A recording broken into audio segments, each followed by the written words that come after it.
En même temps, le modèle dans son ensemble ne résout pas la question de la complexité, puisqu'il est aussi complexe, finalement, que ce à quoi il s'affronte. Donc ça, c'est ma première question. Et ma deuxième question, c'est sur, au fond, ta conclusion et la leçon politique que tu sembles en tirer, qui paraît assez optimiste, finalement, qui est de dire un tel monde est tenable, si tant est que chacune des cases que tu indiques est travaillée de façon suffisamment investie.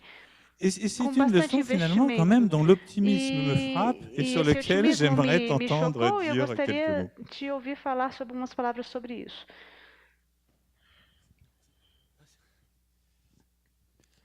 Bom, eu tinha pensado aqui uma J'avais pensé estrutura, mas acho à une que depois da structure, fala da mais Carolina, après la parole de eu posso passar uma Caroline, boa parte. je pense que je vais E aí, résumer un peu, apoiando um pouco no que o Dodi m'appuyant acabou de aussi falar sur ce que sobre a Dodier questão vient do de político, dire concernant la question du eu politique. acho que seria Je crois que interessante ça serait pensar intéressant o de quanto, réfléchir, de né, penser o quanto que tem, o quanto que a gente está combien, vivendo num exercício reflexivo, o quanto tem de combien de contraintes constrangimento que está qui dado existent pela dans cet univers estrutura do réflexif, espaço donné par institucional no que a cette gente está structure de l'espace colocado, institutionnel né? Ou seja, où on se que retrouve. coisas que C'est-à-dire qu'il y a des constroem choses o contexto qui no qual a gente construisent atua un hoje são consequências contexte dans da lequel on forma actue como se aujourd'hui, que ce estruturou sont a des pesquisa na história conséquences de la e a manière que instituição la recherche da de universidade, né? l'enquête Com todas s'est as suas constituée dans la compartimentações société, históricas que não dans foram l'université, pensadas avec para tous ces lidar com essa compartiments complexidade, né? historiques qui ne sont Então, pas été pensés à l'avant eu acho, pour faire face tem à me cela. parecido que Donc, il me semble que esse movimento ce de olhar mouvement de forma de coletiva para as regarder d'une manière ferramentas, collective vers les outils, tentar instituir um trabalho afin coletivo d'essayer que d'instituer un travail transborde as fronteiras collectif qui disciplinares, déborde que les frontières possa disciplinaires.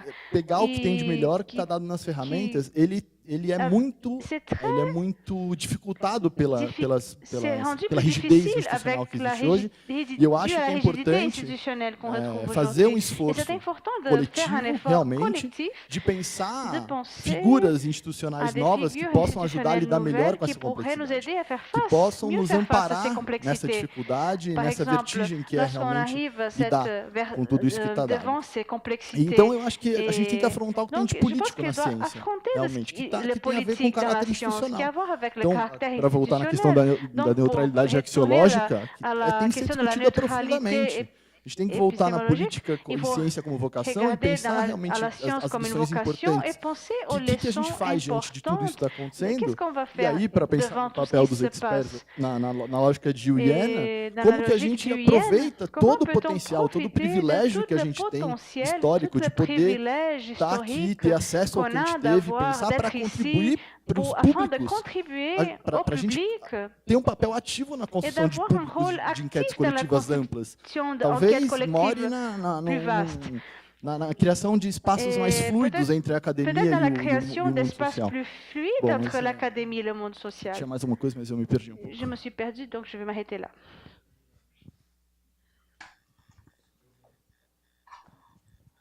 Bem, Francis, magnífica exposição, bem, finalizamos aqui esse evento de forma muito grandiosa e mais uma vez parabenizando os organizadores por proporcionar momentos tão interessantes. Três coisas rápidas. Uma com relação à questão da ciência, outra com relação ao risco e a outra com relação à questão do argumento. Sobre a ciência, eu, durante muitos anos, eu trabalhei com biólogos marinhos, oceanógrafos, junto com meus colegas antropólogos, um projeto sobre mecanismos reguladores da pesca, na qual a gente tanto levava em consideração as dimensões antropológicas como as dimensões biológicas. E essa experiência, ela me um pouco revelou uma distinção que ela transcendia aquela ideia de ciências moles e ciências duras, numa direção de mostrar a distinção entre ciências modelares e ciências compreensivas e interpretativas, né? Porque a mesa anterior, acho que ela evidencia bastante essa dimensão, né? Dessas como a ciência política, como a administração, são ciências que elas tratam a dimensão dos fenômenos sociais, buscando modelizá-los, e as ciências sociais que ela busca conceder dimensões compreensivas e interpretativas. Eu te pergunto, né, quais são os limites e as potencialidades dessa interlocução entre cientistas sociais, matemáticos, biólogos. A segunda questão diz respeito ao risco e perigo, porque eu fico pensando que diante dos organismos geneticamente modificados, o terrorismo, as mudanças climáticas, a emergência de intolerâncias étnicas, raciais, me parece promover uma mudança significativa entre uma sociedade de risco, porque o risco é pensado como um elemento que ele tem um grau mínimo de previsibilidade, né, como você pode mais ou menos determinar quais são as possibilidades do risco. Há uma dimensão da sociabilidade do perigo, né, em que você perde toda a capacidade de previsibilidade sobre o que se ocorre, o que se ocorrerá. E a terceira questão, sobre o problema da autoridade, porque um pouco fazendo aquele exercício da antropofagização, né? Porque a gente tem no Brasil um princípio, dois, né? Que é um adágio, que é o manda quem pode, obedece quem tem juízo. Né? Ou seja, repete que um argumento é aquele que vai prevalecer a partir de uma ordem de grandeza do que vai dizer qual é o argumento. E que se desdobra no outro, que é a ideia do argumento de autoridade e a autoridade do argumento, né, que também coloca, de novo, questões com relação àquilo que temos discutido aqui, quanto ao Estatuto das noções de igualdade, cidadania, competência, né, que nesse sentido, o Bouleverse, né, o esquema analítico que você propõe, eu queria que você pudesse desenvolver como promover uma análise dos argumentos em condições, por exemplo, como essa. Bem, vou tentar ser bem breve. Eu fiquei bastante curiosa, Francis, para saber qual é um pouco sua formulação sobre a tese, né, da modernização reflexiva, né, já que você fala do Becker, porque no século XIX, o Eugène Uzart, que é um filósofo que vai se preocupar sobre já a noção de risco, né? E esse autor ele é bastante recuperado pelo trabalho do Jean-Baptiste Frézot, com a tese sobre l'Apocalypse joyeuse, né? Que é uma tese interessante, porque ele vai rebater a tese do Becker, né? Até então bastante legitimada sobre a questão da sociedade do risco. E aí eu queria como é que você vê nessa questão dessa tese da modernização reflexiva, nessa relação entre capacidade técnica e capacidade de previsão dos riscos ambientais, né? E também uma questão relacionada, né, de quais são de fato porque assim o Frézot ele mostra que na verdade o agir técnico e os seus desdobramentos nunca foram de fato algo de uma certa forma consensualmente compartilhado pela sociedade. Ele mostra isso, né, que é o ponto da tese dele que vai se confrontar com Becker, né, sobre essa questão de que já havia de certa forma formulações e percepções sobre a questão do risco. Se você pudesse comentar um pouco sobre isso. Obrigado, Francis, pela apresentação. Eu tenho, na verdade, um comentário também, uma questão, vou tentar ser bastante pontual. Ela é bem direcionada ao seu campo lá no Rio Doce. Eu sou do Espírito Santo e minha pesquisa de mestrado foi também no Espírito Santo, inclusive sobre o efeito da Samarco Mineração sobre a agricultura familiar do município onde ela tem sua sede e onde ela tem 20% de toda a área agricultável, né? Então, como que se dava essa relação com os pequenos agricultores? E minha questão é muito inspirada na sua provocação, dado o contexto de calamidade que vive a região do Rio Doce, por que não nos revoltamos, né? Eu fiquei pensando muito isso a partir do que a Janine trabalhou também na sua primeira mesa, essa questão histórica mesmo de como que vão se construindo esses dispositivos, sobretudo para falar de um dispositivo que me parece está muito central na nossa sociabilidade enquanto capixabas, enquanto moradores do Espírito Santo, que é a ideia de progresso via grandes projetos industriais.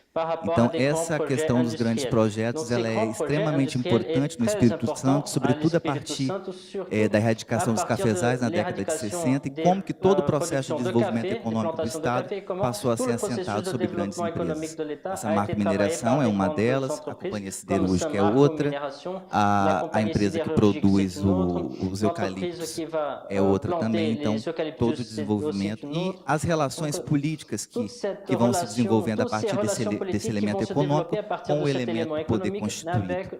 E para a gente pensar isso, a gente poderia pensar, sobretudo, para a organização Espírito Santo em Ação, que é a organização que construiu, junto com o governo do Estado, o projeto ES 2025, que é onde está toda a matriz de desenvolvimento do Estado do Espírito Santo, ancorada, sobretudo, em grandes projetos industriais. E aí, como que esses atores também estão ali, nessa seara, como que eles são financiadores de campanhas eleitorais, como que eles estão na crista do poder de fato ali, né? E aí para pensar também por que não nos revoltamos, a gente tem o Rio Doce, que foi aonde de fato a lama caiu, mas a gente tem Anchieta, por exemplo, onde a arrecadação do município caiu à metade e onde 30% da sua população está desempregada. Longe da lama do Rio Doce, essas pessoas têm pouca capacidade de se sensibilizar em relação ao drama daqueles pescadores que estão lá. Né? E aí me faz pensar também por que a gente também não se comove com as coisas que não estão tão visíveis para a gente. Né? Lembro que quando cheguei na França, a coisa que mais me assustou foi isso. Quando uma pessoa é assassinada, isso gera uma comoção na França. Tem uma manifestação, tem uma coisa. Aqui, quando uma pessoa é assassinada, nada acontece. A gente vai para o outro dia esperando uma outra pessoa ser assassinada, que não seja a gente. Né? Mas eu queria pensar sobretudo, então, e falar de um caso mesmo, só para terminar mesmo, em 2014, onde é a sede da Samarco Mineração, em Anchieta, iam fazer uma siderúrgica que seria a maior siderúrgica do planeta. E para pensar como que esse poder econômico está junto com o poder político, o governo do Estado desapropriou 1/3 do município para poder instalar essa siderúrgica. E aí decretou isso como área de especial interesse econômico, para poder fazer siderúrgica em cima de área de proteção ambiental.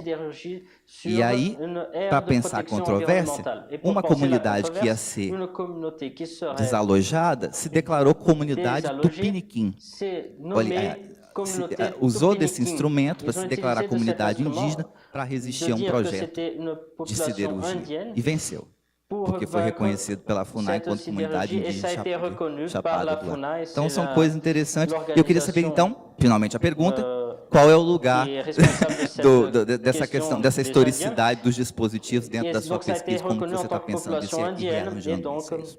Ils ont battu la Samarco et donc voir qu'est-ce que vous pensez à propos. Bon, j'avais plusieurs questions. Ah, não, ela tem... Ah, tá. Et encore... A minha pergunta é muito pontual. É très ponctuelle.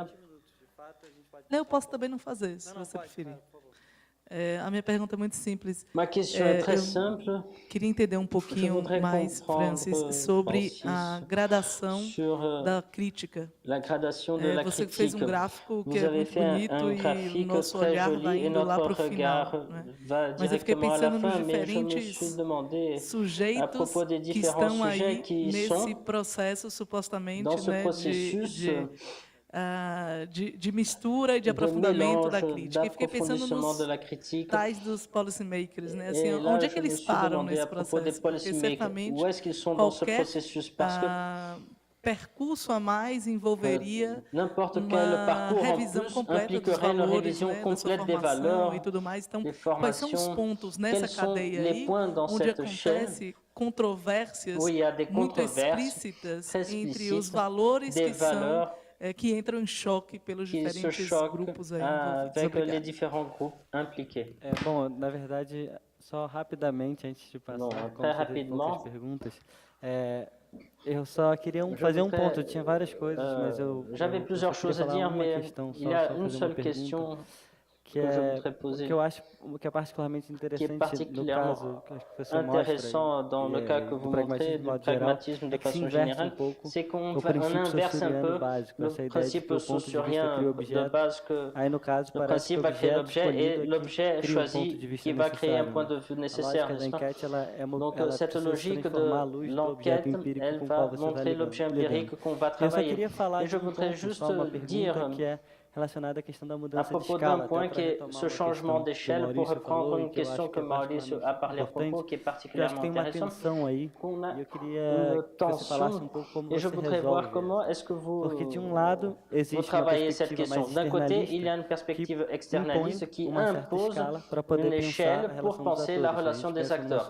Là, si on pense une sociologie bourdieusienne, là, on a des échelles objectives pour comprendre la relation empirique et les actions. Et là, je crois que la sociologie pragmatique, dans un premier temps, a fait le mouvement contraire. Ce n'est pas au sociologue d'établir quelle est l'échelle pertinente, mais accompagner comment les acteurs et délégués fazem essa transição de escala. De faire cette transition d'échelle. Les acteurs vont lier le micro et le macro tout le temps. Et dans ce sens, et les questions que vous posez sont hyper complexes. Comment vous travaillez cette transfert d'échelle par les acteurs avec la capacité d'articuler plusieurs perspectives de transition des échelles d'acteurs différentes pour prendre une échelle de phénomène. Comment vous travaillez avec cette tension constante?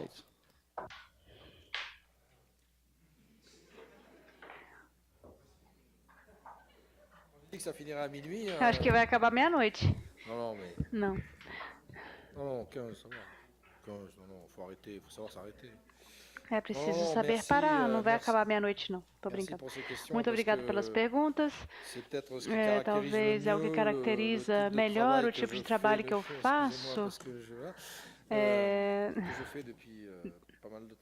Faz um tempo, e a cada vez que eu termino uma pesquisa e com uma série de perguntas que decorrem dela, e a oficina Marlot é um gerador de perguntas, então por isso que falamos de inteligência artificial e contra as inteligências artificiais, e de pessoas que acham que a inteligência artificial vai solucionar os problemas, e acabamos criando problemas. Isso que é interessante. Eu gostaria de agradecer porque me ajudaram a construir as pesquisas para os próximos anos e até as equitações.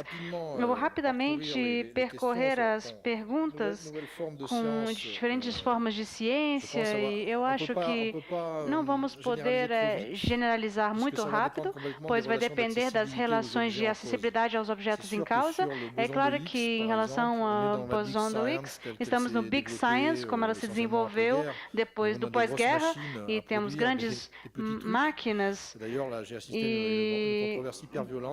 que são hiperviolentas e gastar milhões para algo que verifica o terreno do ponto de vista físico. E aí as pessoas falaram, você vai ver as consequências em 2 séculos. Então sempre existe esse pluralismo, se aplica a isso. É que não tem um novo modelo de ciência que chega, e temos a ciência participativa pós-moderna, e temos as figuras que se destacam, pois os objetos estão dispostos, e a congruência que é criada num certo momento, e é justamente o objetivo vai ser explicitar. E muitas vezes isso vai funcionar melhor. Não existem modelos gerais que nos permitem explicar e mudar toda a ciência, fazendo com que os cidadãos ficam no meio. Isso já foi feito na União Soviética. Então tem que tomar cuidado, pois justamente o GIEC, o Centro de Observação do Clima, verifica que é preciso abrir a ciência para entender e explorar, mas existe toda uma variação observável, e nas ciências sociais não atacamos nem a ciência, não precisamos nem atacar, nem defendê-la. Precisamos simplesmente explicitar a sua relação com os objetos, entender por que certos fenômenos são dificilmente de estabilizar para os epidemiologistas, e a duração das enquetes para operar as patologias e resolver as patologias, e não temos as mesmas relações, e eu acho que não é é possível generalizar e chegar com a maneira participativa. Eu gosto de colegas que adoram pesquisa participativa e tem casos que funcionam com os naturalistas que vão, por exemplo, observar as borboletas, enfim. Mas existe uma tradição, de fato, e apoiada numa linguagem prática, mas existem técnicas que permitem participação. E um fenômeno interessante no meio natural é que os antinaturalistas, que eram mais ou menos 12 mil, pediram para assinar o artigo publicado pelo pesquisador. Então, eles fizeram uma transação. E é interessante, ou seja, não existe uma palavra generalizante. O que eu diria é tomem cuidado. Ir no meio, é preciso viver nesse meio. Não existe outra escolha. É preciso se instalar nesse meio. E Medoc é um bom lugar, porque tem bom vinho.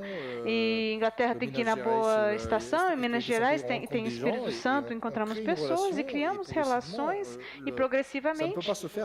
Mas isso não pode ser feito com formas de habitar um espaço. Se ficamos à distância, não conseguimos transmitir informações, conhecimentos, falando, leiam o nosso relatório, façam perguntas e vamos organizar um debate público e permanecer numa relação assimétrica. Então é preciso.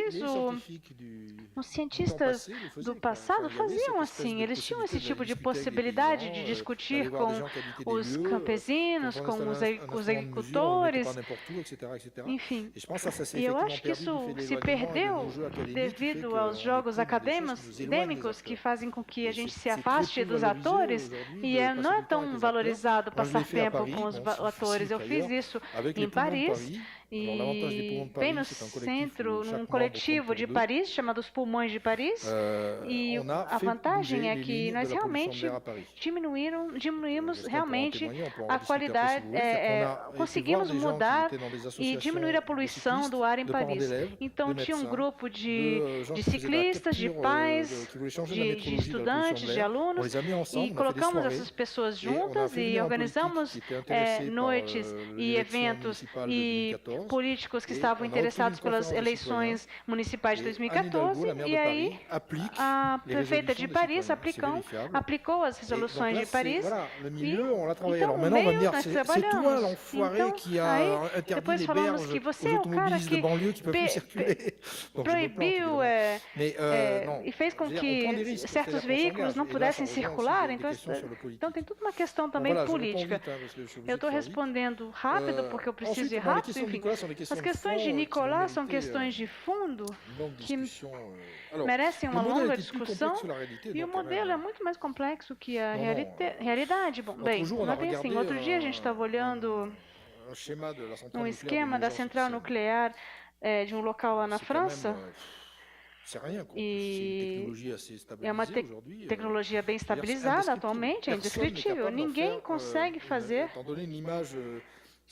uma imagem sintética, plausível. A cada vez, podemos sempre acrescentar alguma coisa, fazer uma maquete 3D, enfim, existem dimensões e uma relação da central com o seu meio, que é o meio do rio Sena. Então, pois ela pega a água para fazer o seu processo nuclear e depois rejeita essa água no rio de novo. Então, e os tambores tiveram que ser mudados e o ciclo radioativo, e eles acabam rejeitando água aquecida. E eles falaram que tudo isso entra no circuito e sai completamente aquecida. E para mudar os tambores, eles conseguiram, enfim, o que nos interessa é ter um nível de descrição que permite fazer com que, enfim, que o modelo geral, não vamos tirar toda a realidade, em cada relação, cada pesquisa temos que ver as relações, mas é uma simplificação audaciosa. É preciso gastar tempo fazendo isso, enfim, como as coisas parecem um pouco atemporais, então simplificamos muito com a ideia de que a enquete, a pesquisa, precisa poder ser lançada considerando esse sistema de marca que nos assegura que vamos poder estruturar as nossas perguntas e não se deixar levar pelos atores, pois efetivamente coisas aparecem, às vezes tinham pessoas da Louisiana que apareceram, enfim. Existe toda uma dimensão de identificar se é pertinente ou não dentro do sistema do jogo de atores, se esse problema é pertinente, por que ele passa, por que ele não passa, enfim. Em relação ao otimismo, que é um comentário que já fizeram, é verdade que, em título pessoal, eu teria tendência a ser mais pessimista, mas geralmente eu acho que eu não preciso transmitir meu pessimismo a toda a comunidade de sociólogos. Então, o catastrofismo existe, ele foi assumido por Jean-Pierre Dupuy, e a catástrofe acontece, é possível refletir sobre ela, mas, enfim, o que eu geralmente tento fazer, e isso também faz uma resposta sobre a modernidade reflexiva, eu aprendi o João Batiste, existe uma tecnofobia extremamente forte nessa área, e eles falam coisas falsas, e o conhecimento dos agricultores, dos trabalhadores, foi acompanhada pela inovação industrial incrível, e onde havia justamente uma co-construção paradoxal da modernização industrial que tirava os conhecimentos desses trabalhadores, e a mesma coisa acontece atualmente com os operadores de indústrias nucleares. Esses operadores de atualmente são desesperados, pois os operadores de antigamente eram apaixonados pelo equipamento, pelo processo, e atualmente não é assim que a coisa está se configurando. Então, às vezes, quando, por exemplo, houve um acidente numa central nuclear americana que tinha um extremista envolvido, enfim, logo depois desse acidente, nunca mais houve tecnologia nuclear desenvolvida nos Estados Unidos. Então, todos, enfim, às vezes alguma coisa acontece, as pessoas são alienadas, tem todo um mecanismo de dominação que se desenvolve. Então, às vezes, pensamos que estamos soltando as rédeas e as pessoas, às vezes, circulam de maneira informal e não se encontram nos arquivos bem, assim, embasados dos historiadores. E por que eu sou otimista? Porque cada vez que um dispositivo toma o controle de uma situação e produz efeitos negativos, ele cria contra-reações em todos os sentidos. Então, existe um tipo de defração, de fragmentação das experiências que faz com que sempre existe uma violência ou um dano que é feito no meio onde querem reinventar o mundo. Eu estou me apoiando em vários trabalhos de Michel Desserteau até Nat Singh, que é um antropólogo, não vou apresentá-lo aqui, mas tem um certo sucesso na Europa. Descobrimos tardiamente os seus trabalhos, e eles estão citando ele há uns 10 anos, e ela fala no seu último trabalho sobre os japoneses, os Matsutake, que no fundo, como a vida se retoma das cinzas, ela se recupera, ela se renasce das cinzas. E me parece que o pragmatismo chega um momento que ele precisa esclarecer com Dewey. O Dewey é a vedette, enfim, e nessa abertura de potenciais e o fato de que sempre tem alguma coisa que é criada nas margens. Quando falamos do livro A Margem do Irreversível, com a imagem do Rancière, na margem sempre tem, até o último momento, a possibilidade de tentarmos fazer um furo, pular, mudar de direção e passar ao lado, e sem ir pela direção que é imposta. Então, eu sou otimista porque eu vejo atores que fazem seu trabalho, e é por isso que eu não vejo o sistema se desmantelando globalmente. As questões são heterogêneas, o neoliberalismo que está enfim, diminuindo, e temos resistências que estão funcionando bem, e é verdade que essas resistências não são enfatizadas no livro, mas existem uma série de micromundos informais, e você é o metodólogo que viu os atores sempre reinterpretando situações que, enfim, o hacking, os sistemas nunca estão completos e tem atores que podem, a partir do interior, perturbar e quebrar e abrir esses sistemas até a pirataria generalizada. Isso sempre vai existir e é extraordinário. Eu tenho muito trabalho sobre Snowden e podemos trabalhar em várias figuras, então nada será totalmente segurizado, não existe sistema de controle centralizado, ele acaba não conseguindo ser um sucesso, acaba falhando, e os atores não pensam que os transgênicos vão criar um conjunto de causas, e eles são capazes de construir considerações de problemas públicos e colocá-los em funcionamento, e o pôster do FASAT faz isso, e tem uma lista e problemas que estão conectados, incluindo as questões de educação, sobre nutrição, alimentação, etc. Então, a federação das causas, e isso faz as linhas mexerem, e tem uma teoria monstruosa que talvez seja